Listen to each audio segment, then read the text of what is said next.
ఈ నెల 6 అనగా జూన్ 6, 2025 అత్యంత పవిత్రమైనటువంటి నిర్జల ఏకాదశి. ఈ రోజు ఎవరైతే గుర్తుంచుకున్న లవంగాలతో ఈ చిన్న పరిహారం చేస్తారో మీకు తిరుగులేని ఐశ్వర్యం లభిస్తుందండి. పైగా ఈ నిర్జల ఏకాదశి ఈసారి శుక్రవారం రావడం వల్ల ఈరోజు ఎవరైతే లవంగాలతో ఈ చిన్న పని చేస్తే మీకు పట్టిన దరిద్రం మొత్తం పోయి ఆ రోజు అంటే ఈ రోజుతో పోతుందండి. పోయి తిరుగులేని రాజయోగం పడుతుంది. మరి నిర్జల ఏకాదశి రోజున 2 లవంగాలతో ఏం చేస్తే మీకు ఊహించిన అదృష్టం పడుతుంది ఈ వీడియోలో తెలుసుకుందాం. జ్యేష్ఠ శుద్ధ ఏకాదశిని నిర్జల ఏకాదశి అని చెప్పేసి పిలుస్తారండి. ఒకసారి ధర్మరాజు శ్రీకృష్ణుని ఇలా అడుగుతాడు, జనార్దన, జ్యేష్ఠమాసంలో శుక్లపక్షంలో వచ్చే ఏకాదశి గొప్పతనాన్ని గురించి వినాలని ఉంది, సవివరంగా వివరించండి అని చెప్పేసి చెప్పడం జరుగుతుందండి. అతని మాటలు విన్నటువంటి శ్రీకృష్ణుల వారు ధర్మరాజుతో ఇలా చెప్తారు, ధర్మనందన, నేను చాలా ఏకాదశిలో మహత్యాన్ని చెప్పాను. ఈ ఏకాదశి మహత్యంను సత్యవతి నందుడైనటువంటి వేదవ్యాస మహర్షి వివరిస్తారు. అతను సమస్త తత్వాలను తెలిసినటువంటి వారు, వేదాంగాలను సంప్రదాయబద్ధంగా రక్షించినటువంటి వారు, ధర్మాచరణ పారాయణుడు కనుక నీకు ఈ ఏకాదశి మహత్యాన్ని ఆయన నోటి ద్వారా వినడం చాలా మంచిదని చెప్పేసి ధర్మరాజుతో శ్రీకృష్ణుల వారు ఇలా చెప్తారన్నమాట. అప్పుడు వేదవ్యాసుడు ధర్మరాజుతో, నీవు విన్నటువంటి మానవ ధర్మాలను కానీ వేదమునందు చెప్పబడినటువంటి ధర్మాలు కానీ కలియుగంలోని మానవులు ఆచరించలేరు. వారికి శక్తి చాలా తక్కువగా ఉంటుంది. కుంతి కుమార, నీవు చాలా బుద్ధిమంతుడివి. చెప్పిన విషయం చెప్పినట్టుగా చక్కగా అర్థం చేసుకోగలవు. కలియుగంలో మానవులు కొరకు పురాణాలు రాయబడినవి. పురాణాలన్నింటిలోనూ సారవంతమైన విషయాలను వివరిస్తాను. మానవులందరూ సుఖాన్నే కోరుకుంటారు. ఆ సుఖాన్ని పొందే ఉపాయం పురాణాలలో ఉంది. ఆ సుఖాన్ని పొందటానికి ఎక్కువ ధనం అవసరం లేదు. ఎక్కువగా శ్రమపడాల్సిన పని కూడా ఉండదు. కొంచెం సాధన చేసినప్పటికీ ఎక్కువ ఫలితమైతే కలుగుతుంది. భగవంతుడు అనేక నామాలు ఉన్నాయండి. ఎటువంటి ఖర్చు లేకుండానే మానవులకు లభిస్తాయి. మానవులకు నోటిలో నాలుక ఉండనే ఉంది. మరి ఇంకా ఏమీ శ్రమపడాలి? భగవంతుని నామం నోటిలో పలకటమే వారు చేయవలసిన పని. ప్రతి నెలలోనూ శుక్లపక్షము, కృష్ణపక్షము అని 2 పక్షాలు ఉంటాయి. ఆ రెండింటిలోనూ 2 ఏకాదశులు వస్తాయి. ఆ 2 ఏకాదశులు యందు ఉపవాసం ఉండి మరునాడు ఉదయం దొరికినన్ని పుష్పాలతో కేశవుణ్ణి పూజించాలి. ద్వాదశి నాడు తన శక్తిని అనుసరించి బ్రాహ్మణులకు భోజనం పెట్టి తరువాత యజమాని భోజనం చేయాలి. ఈ ఏకాదశి ఉపవాసం పిల్లలు జన్మించిన పురుట సమయములందు, ఎవరైనా మరణించినందువల్ల కలుగు మైలు సమయములందుగా కూడా మానకుండా చేయాలండి. యథా రాజా తదా ప్రజ అని కథ శాస్త్రం కనుక నీవు ఆచరించి ప్రజలందరికీ ఆదర్శప్రాయుడు కావాలి. ఈ ఏకాదశి వ్రతం జీవించి ఉన్నంత కాలం ఆచరిస్తూనే ఉండాలి. నీవు పురుషుల్లో శ్రేష్ఠుడివి కనుక నీవు ఆదర్శప్రాయుడివై ప్రజలకు ఆచరించేలా చూపించాలి. స్వర్గానికి వెళ్ళదలుచుకున్నటువంటి వాళ్ళందరూ కూడా నిస్సందేహంగా ఈ వ్రతం ఆచరించాలి. శక్తి లేనివారు, రోగగ్రస్తులకు నియమమైతే లేదు. చిన్న పాపములు చేసినటువంటి వారు, దురాచాపురులు, మహాపాపాత్ములు, ధర్మరహితులు ఈ ఏకాదశి వ్రతాన్ని ఆచరించినట్లయితే యమలోకమునకు వెళ్ళవలసిన పనుండదని చెప్పాడు వ్యాస మహర్షి. చెప్పిన మాటలు విన్న భీముడు గాలికి రావ్యాకు కదులుతున్నట్లుగా వణికిపోయాడన్నమాట.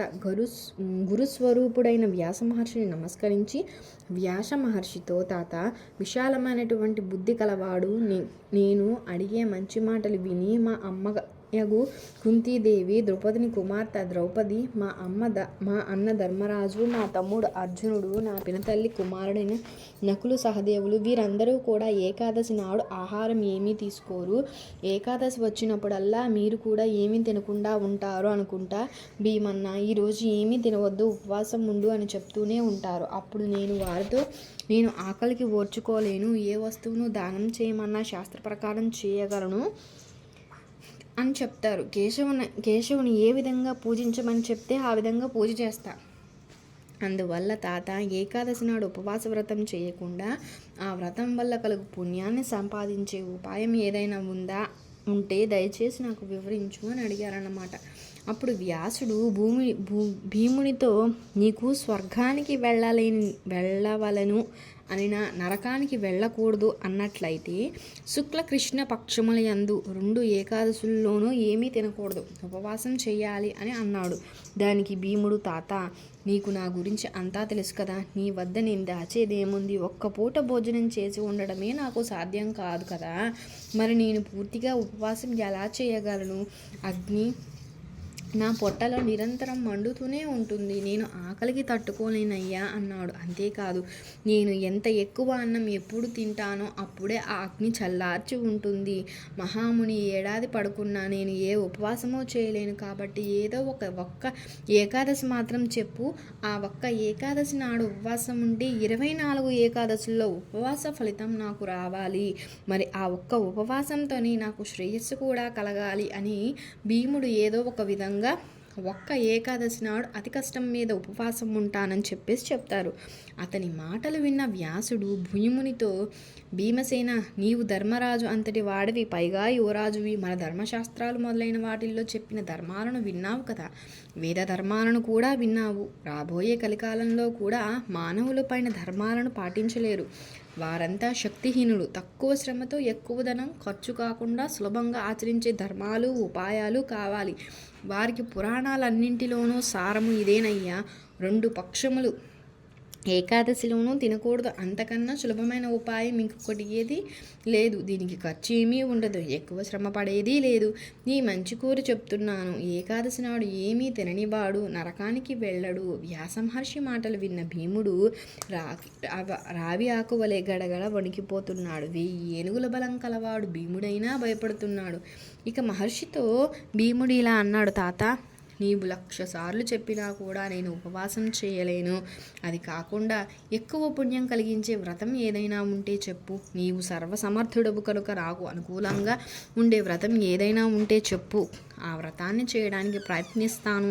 ఉపవాసం మాత్రమే ఉండలేని అని చెప్పాడు. దానికి మహర్షి భీమసేన, నీవు సంవత్సరమంతా ఉండి 24 ఏకాదశులు ఉపవాసం చేయొద్దు. జ్యేష్ఠ మాసంలో శుక్లపక్షంలో వచ్చే ఏకాదశి నాడు మాత్రం మంచినీరు కూడా తాగకుండా ఉపవాసం చెయ్యి. స్నానం, జపం ఈ రెండింటికే నీటిని ఉపయోగించు. ఈ రెండింటికి తప్ప ఇంకా వేటికి నీటిని ఉపయోగించకూడదు. ఒకవేళ అదే పనిగా ఉపయోగిస్తే వ్రతభంగం అవుతుంది. జ్ఞానవంతుడైన వాడు ఏకాదశి నాటి సూర్యోదయం నుండి ద్వాదశి నాటి సూర్యోదయం వరకు నీటిని ఉపయోగించకుండా ఉండాలి. ఈ విధంగా వ్రతం చేస్తే 12 ఏకాదశిలో వ్రతం చేసినటువంటి ఫలితం వస్తుంది. ద్వాదశి నాడు స్వచ్ఛమైన ప్రభావ సమయమునందు స్నానం చేయవలెను. స్నానం పూర్తయిన తర్వాత బ్రాహ్మణులకు జలదానం చేయవలెను. సువర్ణదానము శాస్త్రాలు యందు చెప్పబడిన విధంగా చేసి బ్రాహ్మణులతో పాటు తాను కూడా భోజనం చెయ్యాలి. అన్ని వ్రతాల యందు ఇంద్రియ నిగ్రహం కలిగి ఉండవలను. ఈ విధంగా చేసిన మానవుడు ఎంత భోగాన్నైనా అనుభవిస్తాడో. భీమసేన, ఈ విధానం అనుసరించి వ్రతం చేసిన వ్యక్తికి 1 సంవత్సరంలో ఎన్ని ఏకాదశులు ఉన్నాయో అన్ని ఏకాదశుల ఉపవాసం ఉన్న ఫలితం కలుగుతుంది. ఇందులో ఎటువంటి సందేహం లేదు. ఎందుకంటే ఈ విషయం శంఖచక్ర గదాధరుడైన శ్రీ మహావిష్ణువే చెప్పాడు. జ్యేష్ఠమాసంలో శుక్లపక్షంలో వచ్చే ఏకాదశి నాడు వ్రతం ఆచరించినందువల్ల సమస్త తీర్థాలు సేవించినందువల్ల కలుగు పుణ్యం, సమస్త దానములు చేసినందువల్ల కలుగు పుణ్యములు కలుగుతాయి. ఏకాదశుల్లో ఉపవాసం చేస్తే పుణ్యం లభిస్తుంది. ధనధాన్య సంపదలు వృద్ధి పొందుతాయి. పుత్ర సంతానం కలుగుతుంది. శరీరనందు ఆరోగ్యం లభిస్తుంది. నేను చెప్పిందంతయు సత్యమే.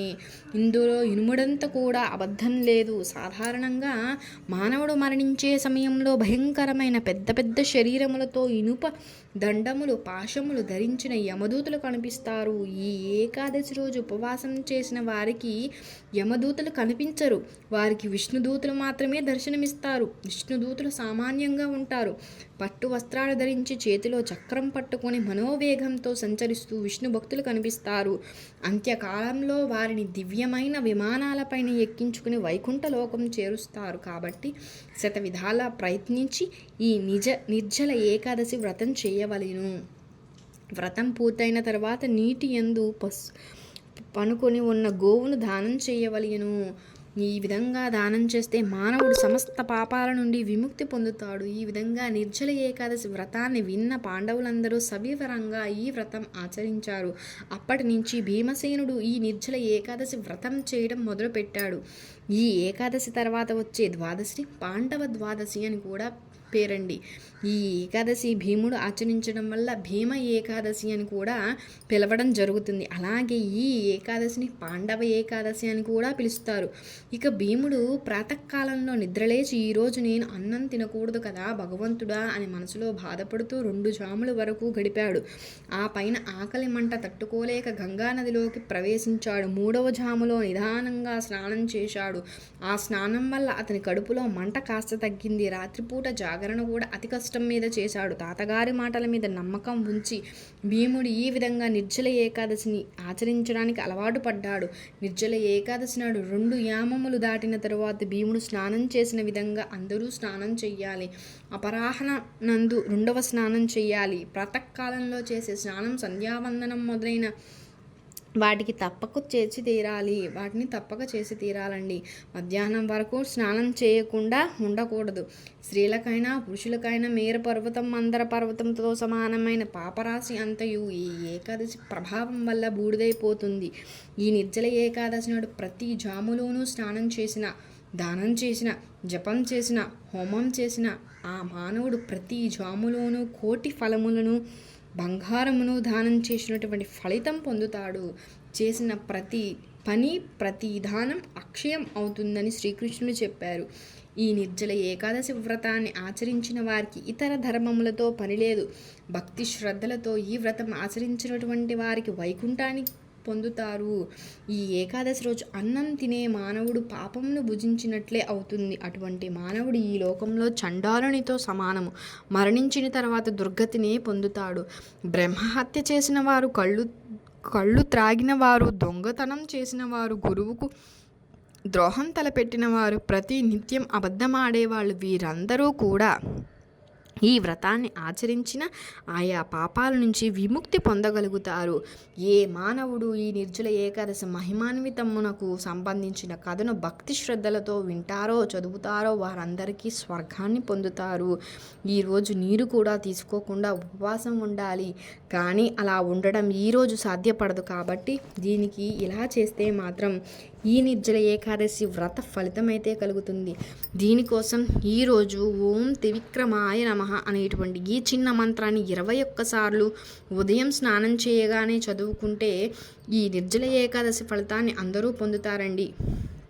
ఇలా చేస్తే విద్య, ఉద్యోగ, వ్యాపార రంగాలలో బాగా రాణిస్తారు. అలాగే నిర్జల ఏకాదశి రోజు కుండలో నీళ్లు పోసి ఆ కుండని ఎవరికైనా దానం ఇవ్వండి. ఇలా చేస్తే మీకున్నటువంటి సమస్త దోషాలు, పాపాలు ఇవన్నీ కూడా తొలగిపోతాయని చెప్పేసి చెప్పవచ్చు.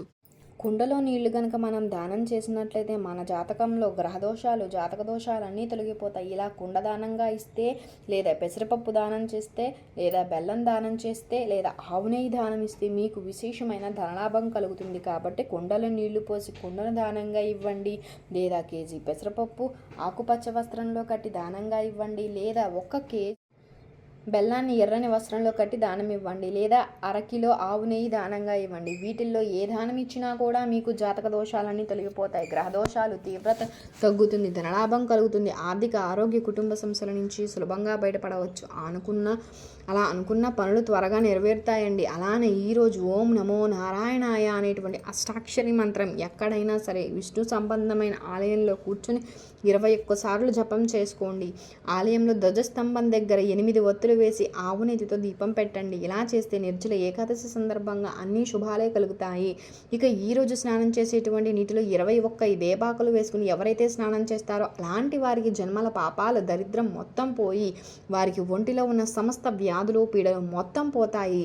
వారి వంటికి దివ్యశక్తి వస్తుంది. ఆ శక్తితో మీరు అనుకున్నది తప్పక నెరవేర్చుకుంటారు. ఇక నిర్జల ఏకాదశి రోజున లవంగాలతో ఎవరైతే ఈ చిన్న పరిహారం చేస్తారో వారికి కలిగే అదృష్టం అంతా ఇంత కాదు. లవంగం అదృష్టాన్ని ఇచ్చే పరిహారాలకు ఎంతో ఉపయోగం అండి.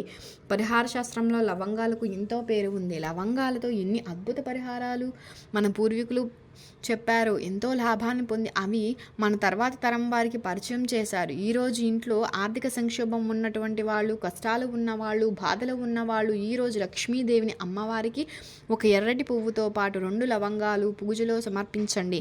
ఆ తర్వాత అలా వెంటనే 5 లవంగాలను ఎర్రటి గుడ్డలో కట్టి మీ ఇంటి ఖజానాలో ఉన్న దగ్గరలో బీరువాలో లేదా డబ్బులు పెట్టెలో ఉంచండి. ఈ పరిహారం ప్రతి ఒక్కరూ చేసుకోదగ్గ సులభమైనటువంటి పరిహారం. అంతేకాదు ఇది ప్రభావవంతమైనటువంటి పరిహారం. అలానే ఈరోజు లక్ష్మీదేవికి వెలిగించే దీపంలో 2 లవంగాలు దీపంలో వేసి దీపాన్ని వెలిగించడం వల్ల మీ ఇంట్లో ఉన్న దరిద్ర దేవత ఇంటి నుండి పారిపోతుంది. లక్ష్మీదేవి మీ ఇంట్లోకి నేరుగా ప్రవేశించి అష్టైశ్వర్యాలను కురిపిస్తుంది. కాబట్టి సులభమైన ఈ లవంగాల పరిహారాన్ని ఈ నిర్జల ఏకాదశి రోజున పాటించండి. మీకు కనుక వీడియో నచ్చినట్లయితే లైక్ చేయండి, షేర్ చేయండి, సబ్స్క్రైబ్ చేయడం మర్చిపోకండి. కొత్తగా వాచ్ చేస్తున్నట్లయితే thank you for watching. Thanks.